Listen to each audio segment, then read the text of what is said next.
കേരളത്തിലെ അതിപ്രശസ്തമായ ഒരു മുസ്ലിം പള്ളിയാണ് നമ്മുടെ ഈ പുറകുവശത്തായി കാണുന്നത്. കാസർഗോഡ് ജില്ലയിലെ വളരെ പ്രസിദ്ധമായിട്ടുള്ള മാലിക് ദിനാർ ജുമാ മസ്ജിദിൻ്റെ മുൻവശത്താണ് ഞങ്ങളിപ്പോൾ ഉള്ളത്. അപ്പോൾ അവിടുത്തെ കാഴ്ചകളാണ് നമ്മളിന്ന് കാണാൻ പോകുന്നത്.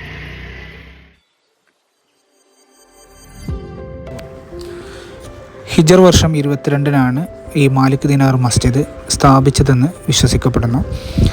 റസൂലുള്ളാഹി സ്വല്ലല്ലാഹു അലൈഹി വസല്ലമയുടെ കാലത്ത് തന്നെ, ആ കാലഘട്ടത്തിൽ തന്നെ ഇസ്ലാമിക പ്രബോധനവുമായി ബന്ധപ്പെട്ട് ഇന്ത്യയിലേക്ക് എത്തിയ മാലിക് ദിനാറും സംഘവും അവരുടെ ആ ഒരു ടൈമിൽ മാലിക് ദിനാർ റളിയല്ലാഹുവിനാണ് ഈ പള്ളി ഇവിടെ സ്ഥാപിച്ചിട്ടുള്ളത്.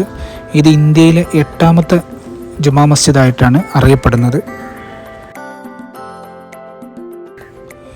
മാലിക് ദിനാർ റളിയല്ലാഹുവിൻ്റെ താഴ്വരയിൽപ്പെട്ട മാലിക് ബിൻ മുഹമ്മദ് എന്നിവരുടെ മഹാനവറുകളുടെ ഖബറിടവും നമുക്ക് ഈ പള്ളിയിൽ കാണാം.